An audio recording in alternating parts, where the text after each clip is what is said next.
formation and the youth ministry at Myers Park is the crux and the crucial part of our ministry here. In faith formation, this is what we talk about with your child and with your youth about their spiritual journey and how we're going to help them along the way in this spiritual journey. So we do a couple of things, and we want your student to be involved in all of these as much as they can, all 7 years of their time in our youth ministry. The first one I want to talk about is confirmation. That happens in 8th grade. We all know about it. We all think it's just something you have to do to be a Christian or to be a member of the church. But it's so much more than that. Confirmation is a time that we gather together, we become a community together with our mentors and our students. We learn about each clergy in our church. We learn about what the church actually is through service, through worship, through lessons each Sunday night. It's just a beautiful year-long process in our church, and I'm very thankful that we get a place to do that together. So that happens in 8th grade. In 6th grade, when your child has joined us, they're going to be a part of Sunday school. We've all had Sunday school for a long time, but in youth ministry, it gets a little bit more fun. There's fellowship added into it. There's drinks and snacks, which is super important for especially our 6th grade boys. And there's just a really great community that's offered in Sunday school. So we pray that not only our students are involved in Sunday school to continue their journey in faith formation, but that you are too. We want you to be plugged in as well.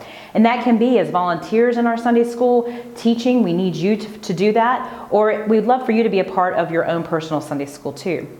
Another part of our faith formation is Sunday evenings. In 6th grade, our Sunday evenings is called Quest, and it's led by you, the parents. And it's an important time for them to journey into what is now this crazy middle school time of their life. And it's a place for them to really figure out things. I mean, my favorite lesson from Quest is the bad language lesson. When they get to talk about all the bad words that are out there, the cuss words, those things that we don't want to hear from their mouths ever. But they get a safe place to talk about it and to struggle with the things that are new to them in those new years of their life in middle school.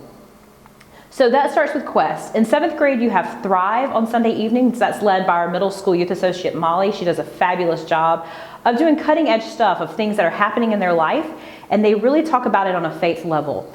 So we can all journey together in this world, but if we're not talking about how that affects our faith, then why are we here? And then why are we here in this community of a church? 8th grade, you have confirmation on Sunday evenings, and then in high school, they're all together doing Project Loa. So we really think it's important that they continue their journey in faith formation, and we know one of the ways that they're going to do that is in a smaller group. We are so blessed at this church to have a large congregation, but we lose an intimacy in the large numbers. So we like to provide a space that your student can share what's going on in their heart on a daily basis, what's been happening in their week, and our small groups in high school is where they would provide that space.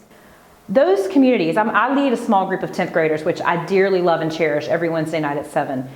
If there's one place your high schooler should be a part of, and that's the place.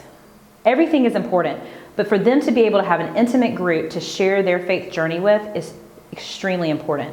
You all have close friends. You know how important that is. So I pray that you really find the time and encourage your student to invest in that time.